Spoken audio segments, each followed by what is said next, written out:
Hey everyone, welcome to Crappy Reviews, the home of no rules reviews. And what does no rules reviews mean? Well, you know what? It means whatever the hell I want it to mean. I don't adhere to any set professional standards. It's all raw and my own personal thoughts and opinions. And if you don't like it, don't watch. Not really any care of mine. Anyway, today is May the 4th and also Throwback Thursday. So I thought I'd kick it off with Star Wars The Force Unleashed 2, which coincidentally is also the Games with Gold game. Now this game is obviously on the Xbox 360, but backwards compatible on the Xbox One as well, which is how I'm playing it. And as you can see, if you're a big Star Wars fan like myself, this is definitely a game you'll want to pick up. Now it did get a lot of criticism around the time it launched for being rushed, and some of those criticisms are well taken in the shortness of the campaign and things like that. But overall, the graphics are absolutely phenomenal. As you can see, they look amazing. The character models and things like that. And when you mix in the amount of physics going on with the force powers, I think that they did a really good job with kind of balancing all that stuff, especially for a game that came out in 2010. So think about that. 2010, so this game is almost 7 years old, and it still holds up and plays incredibly well.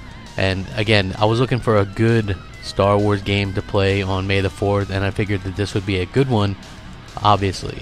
You know, it looks good, it plays good, it was canon anyway, but depending on how you play it, but now that Disney owns Star Wars, I don't believe that these are canon anymore, but still, quite a good time. The graphics are, like I said, really holding up well, especially if you play it on the Xbox One.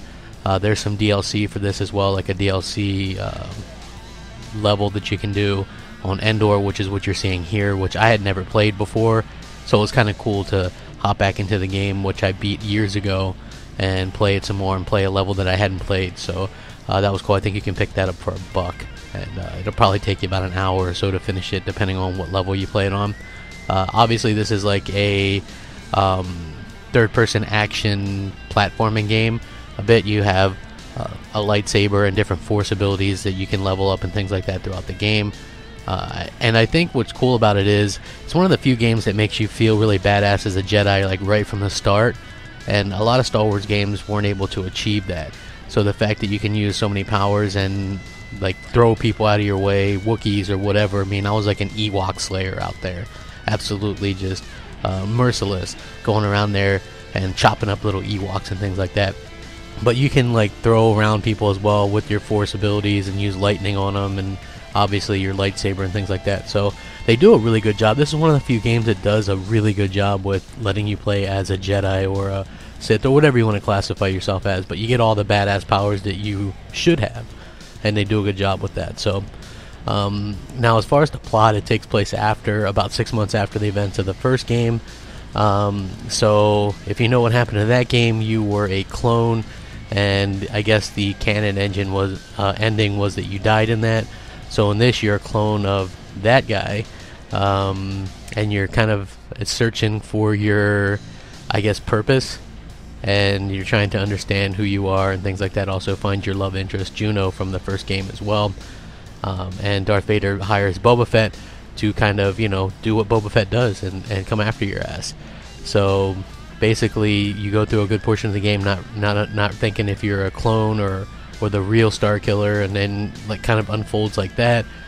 There's obviously a light side as well as a dark side that you can choose, and there's 2 different achievements for that as well, so it's kind of cool to kind of go back and forth and play that as well. And like I said, there's some DLC and things that you can pick up, and right now if you're an Xbox One Gold member, it's free, so definitely worth that. I mean, it is a AAA game. Now on the bad side, I would say that the campaign is incredibly short and the game isn't as fleshed out as the first one, but overall still a pretty fun little game for a Star Wars day, especially if you're a Star Wars fan. And like I said, it holds up extremely well. Very pleasantly surprised with how good it still looks and handles, and there wasn't a bunch of like bogged down with the frame rate or anything like that. So still an interesting story, fun, just go around there. And there's not a lot of Star Wars games that offer this nowadays, you know, the chance to play as a Jedi or a Sith and embrace all those powers and things like that. So the fact that you can play this right now for free makes it all the better. And yeah, anyway, so May the 4th be with you, and Star Wars The Force Unleashed 2 gets a 7.75 out of 10. Good, clean, Star Wars fun. Thanks for watching. Have a great day. Rack 'em up. Crapgamer out.